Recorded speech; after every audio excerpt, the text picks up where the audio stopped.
Welcome back to Ty and That Guy. I'm Wes Chatham, and I'm here with my good buddy, not Ty Frank, somebody else.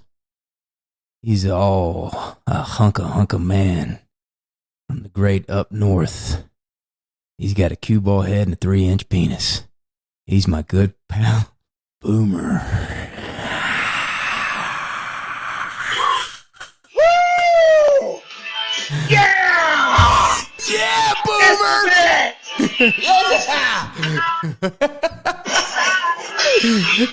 Oh. Feels like you're running at an incredible rate. Oh, Petey didn't have a head. Oh, this is when we had to have Boomer on because Ty is started his journey cross country. He will be here in a couple of days or actually a couple of weeks, and we'll be able to do our in studio thing. So we have our special guest and friends, and he's crushing some Miller Lite, baby, or Michelob Ultra.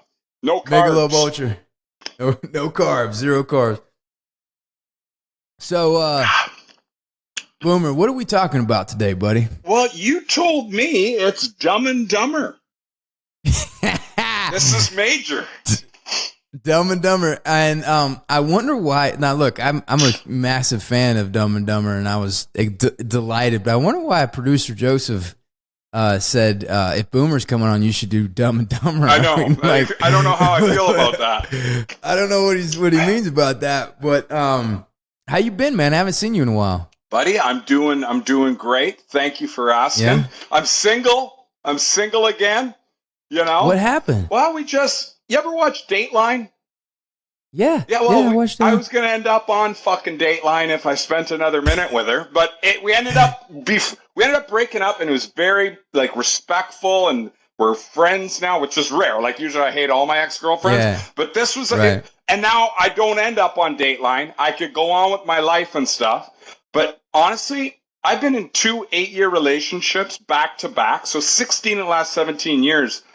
Yeah. I've been in a relationship, and now with all these dating apps and shit, dude, I feel like the old guy Brooks in Shawshank Redemptions when he gets out of jail and the world got too fast for him. Yeah, it's so much. Don't ever get single. Like the dating apps, it's too much. So is it weird dating again? Like since you had a girlfriend for so long, or is it fun? Like I said, was it a hard breakup? Were you sad, or was it like, were you like good riddance? It was just both. Like, what are we doing? What are we doing? All right, moving on. And you get the way I look at it. Being single at 45, there's 3 days in the year that are sad. You know, your birthday, you want somebody there. Christmas, you want family or somebody. Thanksgiving. But the other 362 days are fucking awesome. I'll be there for your birthday, buddy. Thank you. I'll be there for you. I appreciate that. Is there anybody cool that you're seeing? Anybody new that could that be another 8? That's a loaded question. I saw another the podcast. 8 years. The thing is, I've learned I'm not rushing in because I get tunnel vision. I read this book, Understanding Relationships by Corey Wayne. I wish I read it when I was 15 years old. I wouldn't have dated any of the girls I dated because I judge books by their covers, Wes. I'm very shallow. So I get tunnel vision and I look for beauty, but I don't look for the other stuff, the real traits you want in a woman, you know? Yeah. That's where Dumb and Dumber fucking clicks in right here.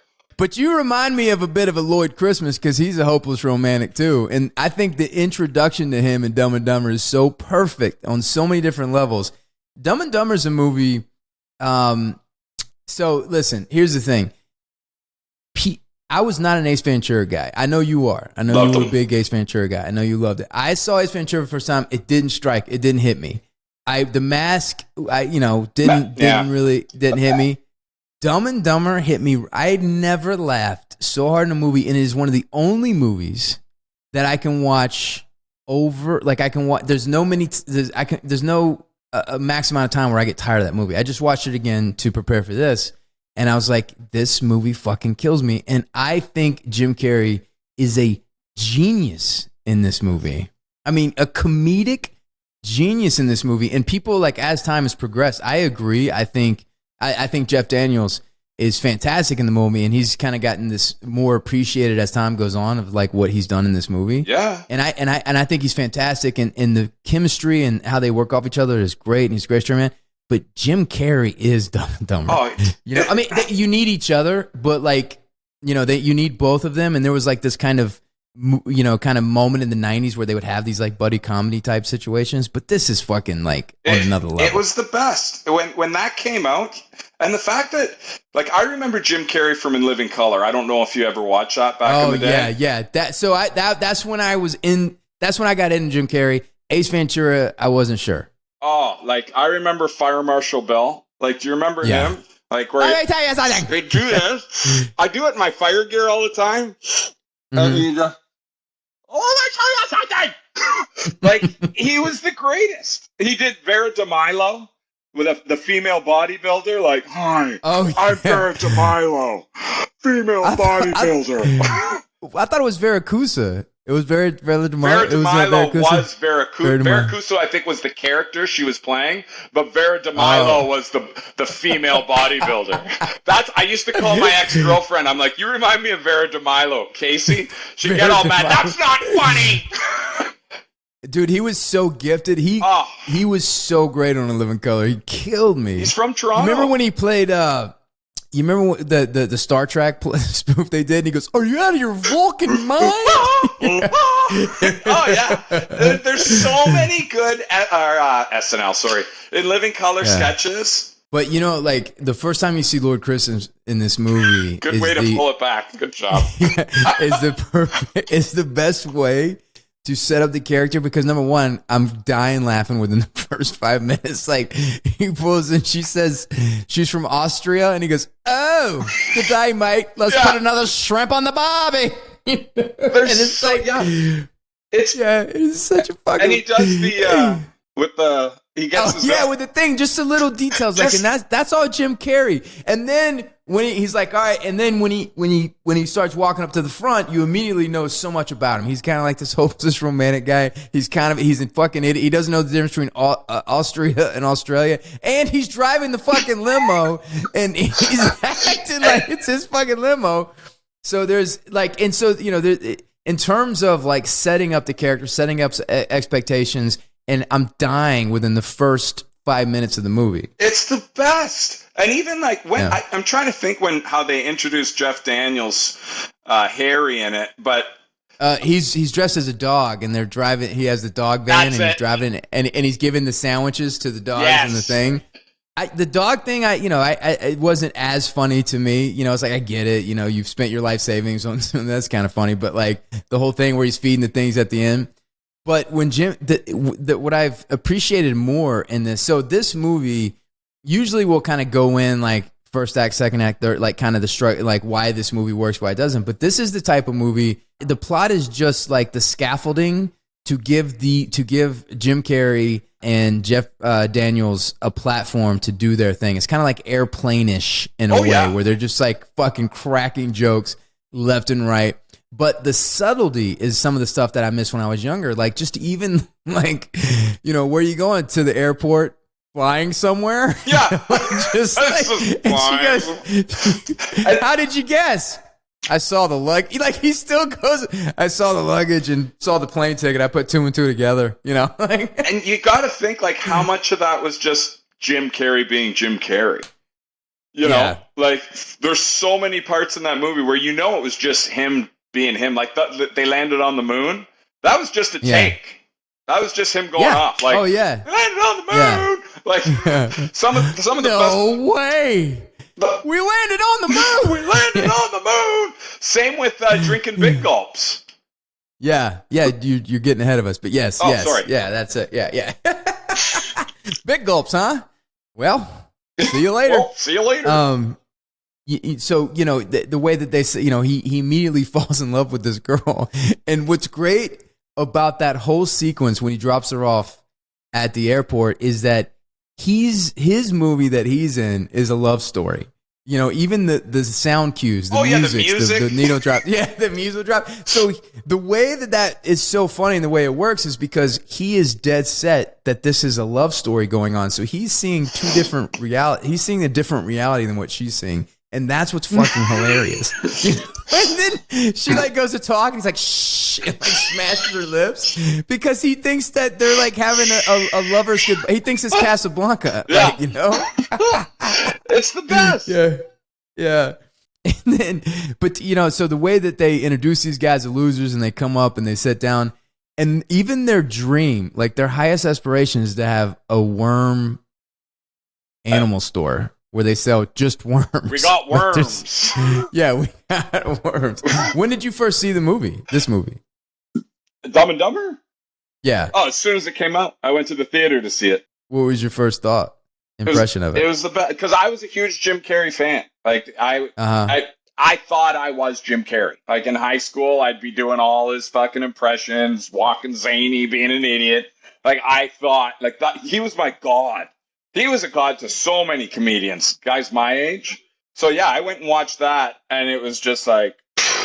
Was it up there for you as Ace Ventura?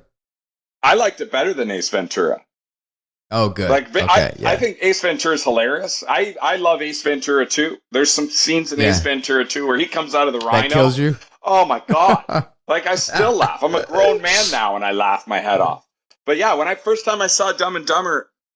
I laughed my head off, and then when it came out on VHS, that's when we really started just and think about it, VHS. So Dumb and Dumber came out on VHS at a time when you're just starting to smoke weed. Oh. You're hanging out with all your boys. You're staying up all night, and and Dumb and Dumber's in the rotation. That's like when around Happy Gilmore and like all those those movies, those '90s comedies came out. I think, and you're just well, think about it, '94. Think of all the fucking movies that came out. That Forrest Gump, Shawshank Redemption. Oh, yeah. Pulp Fiction. Like, we were being just crushed with solid flicks, and then they hit us with one of the best comedies of all time.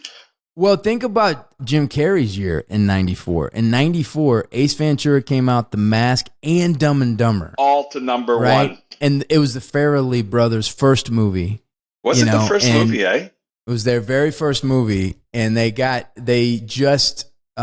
you know, originally the cast was going to be Gary Oldman and Nicolas Cage, which I would like to see that Dumb and Dumber. I'd like to just see how it went. They also were thinking Corey Haim and Corey Feldman. Thank God that didn't go. Really? Yeah. No. Yeah. The studio's like, no, they're not bankable actors anymore. But ideally, and you know who wrote? John Hughes originally wrote Dumb and Dumber, and his name was taken out by the directors when they did the whole like corporate part of it. You're kidding me. Yeah, I read it on IMDb. Where are you going? Aspen, California? Where the beer flows like wine and beautiful women flock like the salmon of Capistrano. Do you know Jim Carrey was only supposed to get $700,000 for the movie? And then he got $7 million. Got $7 million because Ace Ventura's numbers were through the roof. Because Ace Ventura, and it's I think it was a $17 million budget. Yeah, he got half the budget. He got half the fucking budget. Do you know how much Jeff Daniels made for the movie? $50,000. $50,000. And he wasn't because they didn't even want him. They didn't want him, so they were trying to get him to fuck off. And he was like, yeah, I'll take it. So look, who is Seabass? Because you're a hockey guy. Buddy. Who is Cam Neely, Boston Bruins. Because the Farley brothers, I believe, are from Massachusetts. They're from Rhode Island. We're close enough, right? Really? Yeah. Oh, fuck, I thought they were from Massachusetts. They're from Rhode Island. And the reason that Harry and Lloyd live in Rhode Island in the beginning. Okay, that makes shot sense. In Rhode Island. Yeah, so they gave a little respect back to their hometown, and I know they always have a sports star, and I knew he was a hockey guy. I'd never watched hockey growing up. Yeah, Cam Neely, he was a solid Boston Bruins player who was he could fight, he could score, he could fucking body check, but I believe his knees or his back went, and he could no longer play. He ended up having like 10 years, but he's just awesome. Yeah, Seabass. Yeah. Did you know that scene in the diner when they put it off on Sea-Bass? That's from a movie. Something Wild, I think is the name of it. So the thing is it was Jeff Daniels and Ray Liotta and Melanie Griffin. I remember that movie because it was in the HBO rotation in like the late 80s, early 90s, and it would come on real late at night. It's a great movie. But there's a scene where Ray Liotta and them are at a diner, and they pull that trick on them. So whenever I saw Dumb and Dumber, I always thought it was so cool when they did the thing. And so you caught that. By the way, yes. And by the way, the whole the comedy inside the comedy. So when he throws the salt and Seabass goes, "What the hell?" and then he turns around and Jim Carrey's totally pointing him out and he totally sells him down the river. He fucking chickens out the whole time. There's a consistent joke. So when Jeff Daniels comes home and Jim Carrey comes home and Jim Carrey tells him he's fired, and then Jeff Daniels is like, "Yeah, I got fired too," and he's like, "What a pathetic loser!" And then he's laughing at him the whole time. Well, throughout the whole thing, he fucking chickened out and was pointing him out. And then when Jeff Daniels let him spit his sandwich, he's like, "Wow, you really wimped out on that." Like, he's just always hammering him. He's always hammering about those things, and it fucking kills me every time. How many times have you done stuff from Dumb and Dumber in your everyday life since that movie? Like, I do this at work to this day, where it's like, who did that? Like, just certain little things, and everybody gets it. You know, it's just one of those movies where you just say a line, like how you said, drinking big gulps, eh? People say it. They know exactly where it came from. Boomer, you know what's sad?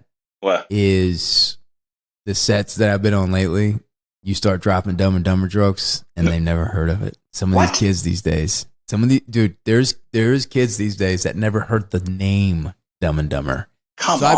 I'd be like, big gulps, huh? Well, see you later. I fell off the jetway again. Like all this shit like that. Really? And they're like, what? They go politely like, what is that? Really? I'm like, fuck you. Yeah, man. Fuck you. Buddy, I could stick my head out my door right now and say, Petey didn't have a head, and somebody would know what's going on. They're like, Dumb and Dumber. Like, our pets' heads are falling off. Like, right. So I got ripped off by a little old lady in a motorized car. I didn't even see it coming. Yeah. Like, the fact that Jim Carrey started at this, like, Yuck Yucks where I started, like, I went to Yuck Yucks just because Jim Carrey went to Yuck Yucks. Like, I remember watching remember A&E Biography? Yeah. Like, I remember watching his A&E Biography. I taped it. I taped him, Arnold's, and Sly's. And I watched those things in rotation all the time. And when I got to see the real comedy Yuck Yucks Club in Toronto, the same outer shot that they had on A&E, my God, I was like, oh my, this is amazing. So he's from Toronto? He's from Toronto or north of Toronto, like Aurora or something. But this is where he lived till he was 19 before he moved to LA. Because I feel like his comedy is a bit different than anybody else's. And there's something Canadian about it. Like, there's something kind of nice and not mean-spirited about his comedy. Like, Dumb and Dumber, like, there's something kind of, even that dream sequence, which is one of my favorite sequences in the movie. What this movie gets right and what makes this movie special is how smart it is in where the comedy comes from. So when you go to the dream sequence, you have a glimpse inside of Lloyd Christmas's head and how he sees the world. and he thinks that farting in a lighter is like everybody's dying laughing, and he just thinks this is like a party. And then he has and look, we've all had these fantasies where where that guy's like come and like, and we fuck somebody up in front of somebody that you care about. Oh yeah. And but when he's like like all this shit that he's doing is fucking kills me. The chef. Then the chef, and he rips his heart out and it's still beeping, and he puts it. By the way, that was improv. The whole doggy bag shit. Oh, really? He grabbed a doggy bag, so they did the thing. I guarantee it. The best part of that, all those of his movies are all improv. I bet, where it's just let me do a take, and he just bangs it out. What are your favorite moments in this? We'll just cut to this. What is your favorite moments in Dumb and Dumber? Petey didn't have a head because the call back to Pretty Bird, like a little bit later, where it's like, oh, it's amazing. Okay, so let's talk. The whole parakeet thing kills me because the guy came in there, right? The thing is like, should we trash his apartment? I don't think they're going to notice. You know what I'm saying? So he takes the parakeet, rips the head off, and then they come home. And he goes, he says, we got no food. Our parakeet died. And I'm like, what? Why? And they go, his head fell off. And they go, he's getting old. He was getting old. So they think the parrot. So it's like a momentum of hilarity because their point of view is that they just think it's a sign of getting old that his head fell off, right? So they totally missed the thing. And then you know how the fact that Lloyd had a little bit of guilt. Because he's like, hey, where'd you get the money? You know, and he's like, I sold some things. Sold some stuff. But the fact that he has a little bit of guilt just makes it so much funnier because he says, you know, I sold some this and that and sold Petey. You know, like that. He knew though. He knew what he was doing. Like he's like, I know, and he was like, Petey. You sold it to a blind kid, and then Harry. Cut back to Pretty Bird. That might have been my biggest laugh in that thing. It was so good, just because like the juxtaposition of Jim Carrey being like sold some stuff. Harry, I took care of it. Like you're an idiot. Harry took care of it. And then you see it, and it's literally duct taped. Like you see the duct tape on it. It's like, oh my god. All right, what's the next one? Okay, what's another good one? Well, I want to go. We're gonna go through and highlight your favorite moments in the thing. The shit scene, you know, like no, dude, you're jumping way. Oh, so, I thought you told me that. You asked me what my favorite parts were. I know, but there's more favorite parts before there, right? So like, you know, one of the things, a new favorite moment that I noticed that was in ADR, it was after the point, is when when him and Harry are walking into their house, and he's like, fell off the jetway again.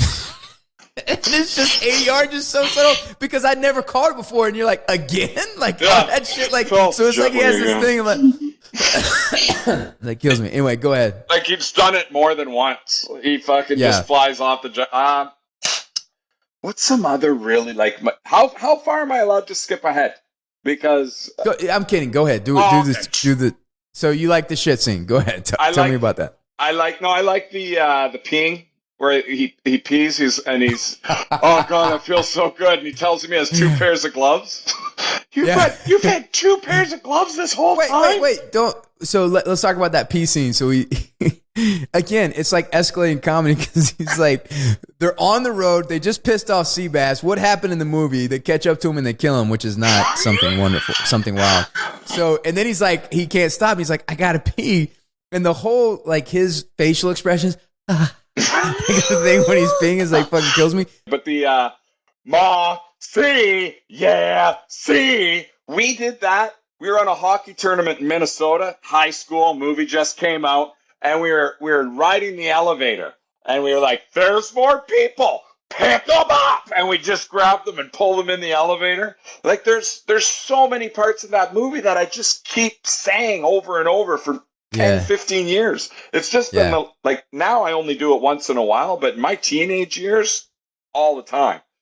Right. Speaking of the Cam Neely, where he comes back and he meets him in the washroom and he kicks down the door, and like you see, like you talk about Jim Carrey's facial reactions, like you're an actor, you know what it's like to have the camera right on you. Like imagine like that camera's on you, go. Ah!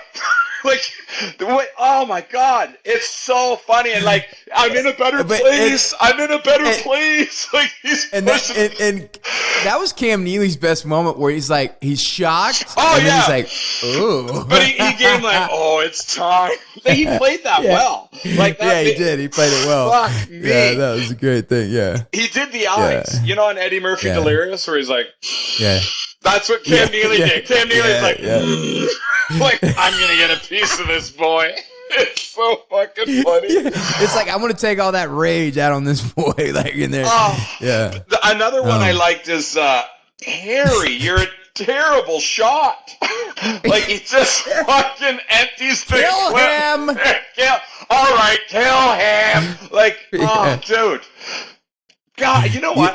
I gotta watch this movie. Like, I could watch it again right after this, just because. But the subtle, like when they're sitting in the bubble bath in the heart, and the subtlety of him telling the story about his girlfriend was seeing somebody else, and you know it was Lloyd, and he's like, "Oh yeah, he was." But they don't address it. Like they don't even do anything later. Like everything in this movie is so full of characterization, and it's fantastic. Did you see on Instagram the deleted scene? It's been floating around the last month of the hot tub scene. Yeah, no, I haven't seen it. No. Yeah, it's been floating around. I've seen it a few times. It's there's people having sex in the other room. Swear to God. And like they're just sitting there drinking and like, oh, lucky guy or lucky girl. That's what he says. He's like, because you just hear them just like smashing each other. Lucky girl. Like, ooh, lucky girl. And it's like, dude, it's so good. It should have been in the movie. Yeah. It's almost like, I bet you the outtakes in that movie can make an entire movie. Kind of like how, you ever watch the outtake movie of Anchorman? No. Dude, is that hilarious? You watch Anchorman, right? Yeah, I love Anchorman. Okay, so they did an entire movie with a complete different plot from the outtakes of Anchorman. It's out there. You can watch it. It's an hour and 20 minutes. And you'll be like, holy fuck, this is a completely different movie with the same, but just from the outtakes. And I guarantee they could do that with Dumb and Dumber. Because there's so many, like, think of all the gold that and Jeff Daniels was just as funny as Jim Carrey. Mm-hmm. And they're like, calm down. Okay, I shouldn't say, but he was a great straight man and someone to play with. Well, he was like, they worked so well together. So them together were bigger than the whole. But Jim Carrey, you could take Jeff Daniels out of the movie, and Jim Carrey would still carry that movie with whoever you put next to him. If you take Jim Carrey out and Jeff Daniels, like, it's not going to be the same thing. No, I totally get it. Like, Jeff Daniels' agents didn't want him in it either, right? They're like, but you know what? It revived he was smart. It revived his career. Absolutely. And Jeff Daniels is a fantastic dramatic actor, but what he did is so smart. Like, how he did this performance is so smart, where he teed up Jim Carrey. He allowed Carrey, he was kind of like the container, because there was just and his comedy was so even when Jim Carrey is reading the newspaper and he's like, tour, he goes, tour. And like, but he's correcting him, but he's not aware that he's correct. Like, he's smarter that he's correcting him. He's like, yeah, that's a tough one. And he's like reading for him. So, you realize like, a lot of like Harry's life would have been completely different if he didn't meet Lloyd. And Lloyd is just running him down all these dead ends, crazy adventures. Like fucking We Got Worms, I'm telling you, is probably Lloyd's idea. And so, that whole dynamic between the two, because there are moments when Harry has an awakening, like when he goes, that John Denver's full of shit. And they realize that Denver's full of shit, man. And they realize they're in Nebraska. And he took a wrong turn, and he's fucking pissed. He's like, we drove a 6 of the wrong way across the fucking country, the wrong direction. And you realize, like, oh my God, like, they've probably been best friends for years. And Harry might have had a shot at a normal life, like he might, like Lloyd was fucking his girlfriend in high school, and everything, like, he could, like, Harry could be a manager at Best Buy or something like that and have, like, probably have a family or anything like that. But Lloyd is like, no, we're going to do the worms. We're going to Aspen. We're going to do like all these things. And even when he says we're going to Aspen, he's like, hold on a minute. Hold the fuck on a minute. You're going to have me go because you got this girl and everything like that. And then, Lloyd gives that speech of like, just tired of being a nobody, and I'm just tired of being a nobody. Yeah. So that dynamic works so well because Harry's love for Lloyd keeps him down these dead end, like, fucking journeys and adventures and shit. Yeah, it's a perfect movie. And you can see, like, I want to know how the Farley brothers wrote that, because you watch Something About Mary, and Something About Mary was that. It's not a perfect movie. You don't think so? I think it's It's not a fucking perfect movie. For a comedy? No, it's not. It is not a perfect movie. It's Jim Carrey and the chemistry between Jim Carrey and Jeff Daniels and the sequences, and it is fucking hilarious, and it's fantastic, but it's not a fucking perfect movie. To me, a perfect comedy is being able to sit down for an hour and a half and laugh your fucking balls off and come out of there talking about it 30 years later like it's still one of the greatest movies I've ever seen. To me, that's a perfect movie. It's not Casablanca. It's not Shawshank Redemption. But even if you look at it from comedy standards, so when you say a perfect movie, that means a perfect movie doesn't necessarily, like, if you look, like, Casablanca is a perfect movie. You brought it up, but somebody can say it's a perfect movie, but I don't like it, or this movie's not perfect, but it's fucking one of my favorite movies of all time. Okay, so a perfect movie is where you, like, everything about it is flawless. The plot is flawless. The characterization is flawless. The setups are flawless. Everything within it, it all works. Whether you like it or not, you're like, that's a fucking perfect movie. This movie has tons of flaws, but you don't give a shit because Jim Carrey and Jeff Daniels are so fucking funny. The plot disappears, and then, like, there's the let me through them. Come on, like, when they're knocking on the door and when they look at the people. The girl is, like, checking her gun in the fucking, like, you know what I'm saying? Like, so there's, like, certain things, like, if these guys are pro killers and then everything, like, they're not, like, the gun would have been checked before they would at least try to make some kind of way to get into it. It's a slapstick. No, but that's the point I'm making, is, like, even within slapstick, you didn't have to have those, like, when he says, when he's eating his pills and she goes, is that the ulcer? He's like, I'll live. So it's like, okay, now we know he's got an ulcer. That's setting. Like, we get that, okay. You know what I'm saying? Like, that's, like, on the note, and that's okay. That's not always okay. But when we talk about perfect movies, it is not a perfect movie. It's full of flaws, but we fucking love it. Shut the fuck up, Bomber. I hit a nerve. Joseph, never tell Wes something's a perfect movie. Or give him direction. Oh, shit.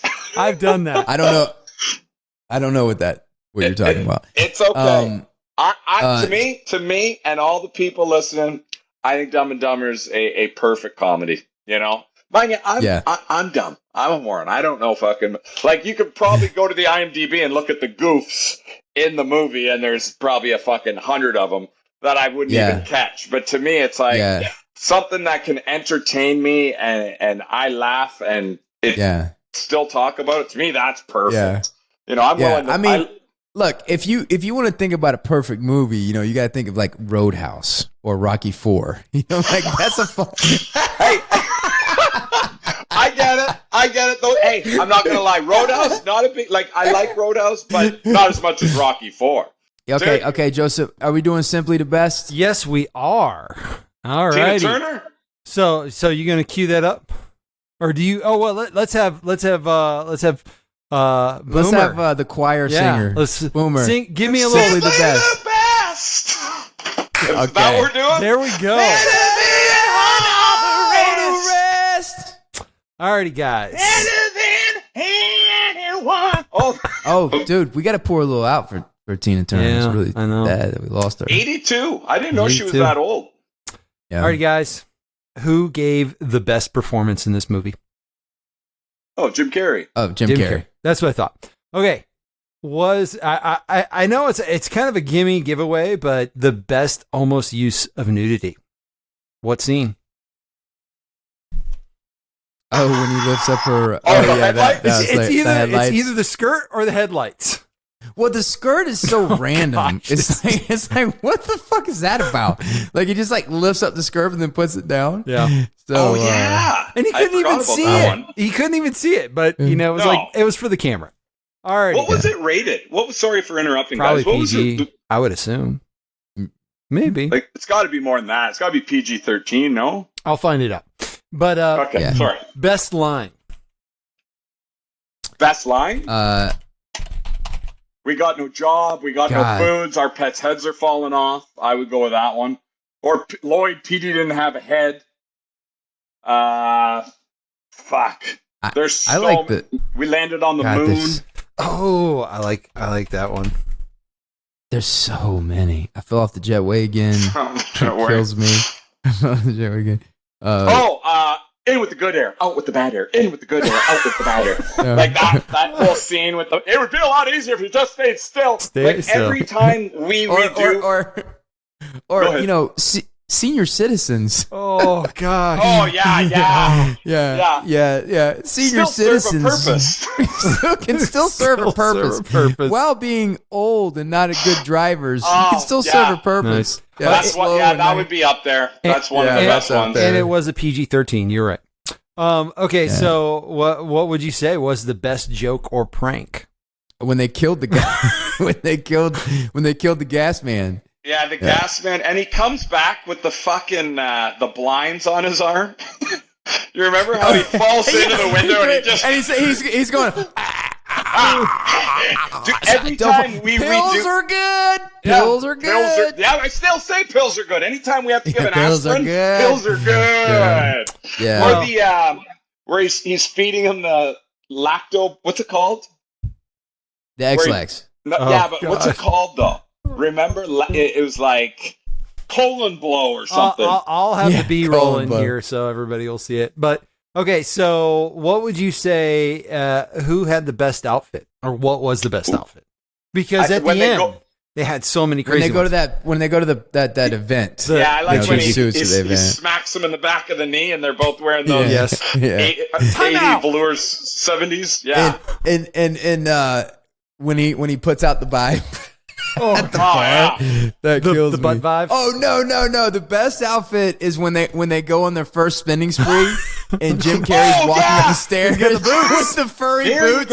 There you go. There you go. Where he's got, dude, I wore the furry things. I found the furry things at the dollar store, and when I went skiing, I wore tights with the furry things on the. Oh, it was the best. Yeah. Alrighty. I think we can agree the best fight had to have been the chef. Yeah, chef by far with the heart grab. Yeah, and then best scene. I think just that quick little sequence or scene. I think the best sequence is the dream sequence. The dream sequence was pretty awesome. Yeah, because you got the fart lighting. You got so much variety in there. But what kills me about the fart thing is like he thinks like that's funny. That's what he thinks he's going to impress everybody. Drinking big gulps.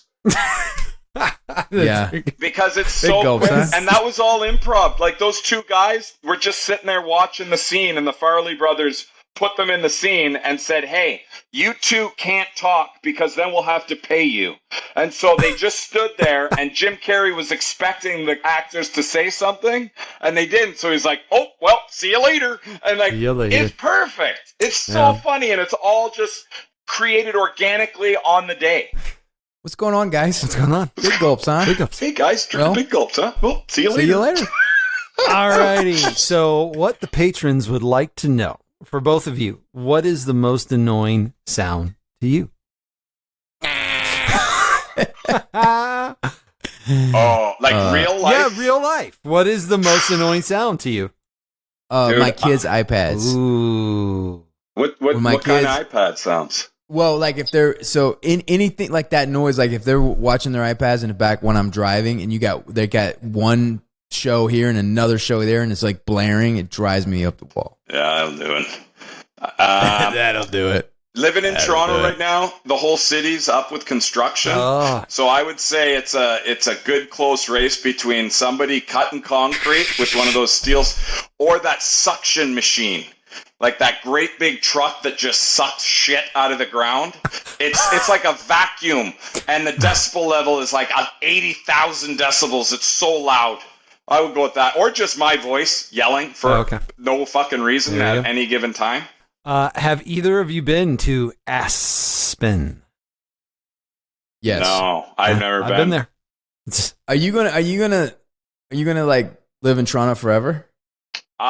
I'd like to get out of here when I retire. Go down to Florida. You know, I think it would be nice there. I'm sick of winters. But did you know that that Aspen, the hotel scene they shot, was the same hotel that was based on The Shining? Oh, yeah. And Jim Carrey stayed in that room. He stayed in the infamous 213 for 3 hours. Yeah, and he took off. Like that's crazy. He's like, fuck this. Yeah. I want to know what happened in there. Yeah. Alrighty, for Boomer. Does the character of Boomtown follow you, and do people make Boomtown references, imitations when they see you? Yes, I get the whatever it is, whether they're drinking beer or they're playing, like whatever they're doing out on the street, they like to end it with "like I love my wife." There we go. So it's just like I love this, like I love my wife, and I'm like, I'm fine with it. I'm like, I get it. Yep. Cool. There we go. I think it's funny. I think it's cool. Well, the one next question is which one of you is Harry and which one is Lloyd? Obviously, by your name that you chose, Boomer, I think you're Lloyd, right? But I am only Lloyd because I gave myself Lloyd. You know, like Wes would like to be Lloyd, and I have no problem. It's your show, so you. No, who do you feel you embody more? I feel like I'm more Lloyd Christmas myself. You know what I mean? And I'm sure Wes feels like he's more Lloyd because Harry's more. Well, I think I'd have to separate being a fan of Lloyd. You know, like. To being actual Lloyd? To be a Lloyd. Yeah, to being actual Lloyd. Because Lloyd can't fucking read. So I guess I'm more Lloyd than my dude, Lloyd. I didn't even know that the credits were wrong. That's how stupid I am. Oh, what? Yeah, like how they do the producers. Right over my head. Now I need to go watch it myself. All right. Yeah, they have like wrote instead of the written. Alrighty, so both of you, have you ever seen something in a bathroom like Lloyd did? Be here at such and such time. I've never seen that. Oh, I thought you were talking about when Harry blew it up. Okay. Like some really creepy written thing on the bathroom wall. No. Well, you know, Boomer's going through some lonely times right now, and I'm pretty sure he's got a couple bathroom hangouts. I've been hanging out in the bathroom looking. You know what I've been doing is now that they have those. You know what? Maybe you've been trying girls for too long, bro. I don't. It's not my thing, but I like to just girls hang are out. Not your thing. What I've been doing is I just hang out in the unisex washrooms now, but I don't lock the door. So I know someone's coming in, and then when they come in, I'm like, hey, what's going on? They're just like, what the fuck? You just hit it's a great prank. People love it. You can't get in trouble because you could just say, I forgot to lock the door. Forgot to lock the door? Yeah. You know, it's a little loophole. Sticking with the bathroom. Okay. Who's had a bathroom experience like Harry? And I mean, it has to be on par with Harry. 100%. What, at the 100% at the girlfriend's house? Yeah. Okay. I did a juice cleanse. Honest, have you ever done one? Yeah, I have. My Lord, I bought that, and there's this stuff. I was doing a juice cleanse, 7-day juice cleanse, and I bought this stuff called Oxy powder. Not Oxycontin, Oxy powder. It helps clean your lower digestive tract. My God, honest to God, I was pissing out my butt. But what happened was, the force of it hit so hard, it bounced off the back of the toilet, came back, hit, it hit my ass cheeks and had nowhere to go, so it went out the side. And you know the toilet seat and the toilet, how there's that half inch? Yeah. It created a perfect half line of shit on my wall. Swear to God, it was disgusting. Buddy, you think I was proud of that? No, I think it's awesome. All right, top 5 best comedy movies. 48 Hours, yes. Bill and Ted's Excellent Adventure, Blues Brothers, Bridesmaids, Dumb and Dumber, Hot Fuzz, Kingpin, yes. Men in Black, Midnight Run, yes. Planes, Trains, and Automobiles, yes. Rush Hour, Shaun of the Dead, Step Brothers, Stir Crazy, Superbad, Ted, The Nice Guys, The Other Guys, Tommy Boy, Weird Science, yes. Tucker and Dale. So what are we putting at the top? 48 Hours, number 1. Yep. Greatest buddy comedy of all time. Oh, are we doing buddy comedies? Yeah, that's a good one. Superbad, that's a great one. Yeah, that is a good one. Superbad's a good one. I love Superbad. Is The Other Guys the one with Russell Crowe? Yeah. No. Movie. Nice Guys is Russell Crowe. No, The Other Guys is with. Have you seen The Other Guys? And Wahlberg. Office Pop, where they pop the gun off in the office. Yeah. You do an Office Pop? Yeah, that's a good one. Yeah, that's a great that movie kills me. I think that movie's hilarious. It might be too new to stand the test of time. Step Brothers. Come on, that's you can't. Oh, Step Brothers on it. Yeah, you got to do Step Brothers. That one has grown on me so much. It's so now, good. You could say technically, Trading Places is kind of a buddy comedy. Yeah, because Dan Aykroyd and Eddie Murphy's relationship is kind of the spine of the movie, and there's a lot of other people in it, but they go through the arc of the buddy comedy. Yeah, I would say that. Yeah. So would you disqualify 48 Hours then? Because they are not buddies. No. They are not friends. They are not buddies. Are they buddies? But yes, a buddy cop. So the thing is they have a respect between each other that grows, and the movie ends with them liking each other. That's a buddy cop. All buddy comedies have an arc. Okay. So if they start off as buddies, there will be a period in the movie where they hate each other, and then they reconcile.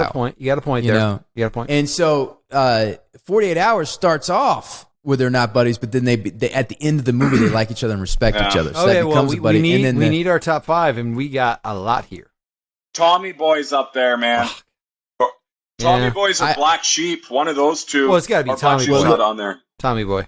Look, I ride or die for 48 Hours. I think that's number 1. Okay. Alrighty. What's our next one? Step Brothers or Dumb and Dumber? I would say. But Dumb and Dumber. You're right. Your 48 Hours is number 1, huh? Oh yeah. Wow. Well, I mean, look, we can. It's not in any particular order. We'll give it the honorary zero spot. I thought it was it's just a murder TV show. It's got a lot of slapstick where he's beating the shit out of each other. Every episode's different, dude. I don't. We'll give it the zero spot, Wes. Okay. Have you seen the Nick Nolte Eddie Murphy 48 Hours? Oh yeah, of course. Dude, a long time ago though. God, I love that movie. I think it's fantastic. Okay. So Dumb and Dumber, we'll give that the zero spot, the Die Hard spot. So we'll say Dumb and Dumber is in the top 5. What else? Step Brothers kills me. Step Brothers, Step Brothers up there. Kingpin is fucking. Oh, Planes, Trains, and Automobiles. I forgot it. It's such a deep, also deep. That's such a great Thanksgiving movie. Dude, Weird Science is in my strike zone. I fucking love that movie. I haven't seen that. I remember watching that when I was a kid. That's Val Kilmer, right? No. Or no. Weird Science is the kids that make the hot chick. Yeah, you're thinking of Real Genius. Real Genius. So that's good. It. No, dude, Weird Science is... Chet is the greatest comedic character of all time. Dude, but what? Dude. One of the most... I just remember the girl being so sexy as a kid. Well, I didn't think it was a Wells dick, honey. Listen, Boomer... Yes. If you haven't seen Weird Science in the past 10 years, I'm going to watch it again. Do yourself a favor and watch it. And even if you just watch Chet's scenes, it's what made Bill Paxton a star. This movie made Bill Paxton a star. It fucking kills me. He's I'll give that one a go. Funny in this movie. So what is our last two? What do we got? 48 Hours, Dumb and Dumber, Step Brothers, Weird Science. Oh, Midnight Run, dude. Midnight Run. Is that De Niro and Thing? Yes. Yeah, that was good. Yeah. Yeah, you got to get Midnight Run over there. I forgot about Midnight Run. The other guys. Superbad's funny, man. I love Superbad. Yeah, Superbad is very funny. Superbad. Bridesmaids was fucking good, too. But yeah, if you got to pick 5, they may not be everybody's 5, but there are 5. Superbad? Yeah, I'd put Superbad's got to be in there. There's so many good scenes in that. I just had McLovin getting punched out right in my head right now. Oh. It's so good. There's so many good parts in that movie. What's the buddies in Kingpin? It's Woody Harrelson and Randy Quaid. What's his face's brother? Randy Quaid. Yeah, that's it. Randy Quaid. That is a textbook buddy movie. Yeah, I'll have to watch that one again too. And here are the patron top 5s. Blues Brothers, yeah. Bill and Ted, I could have went Blues Brothers. Blues Brothers they have is great. And then the other guys. Look, thank you guys for hanging out. Thanks for Boomer being a guest. I had such a good time with you, Boomer. It's always fun to hang out. Thanks for letting me come by, bud. Say goodbye, Boomer. Bye-bye, guys.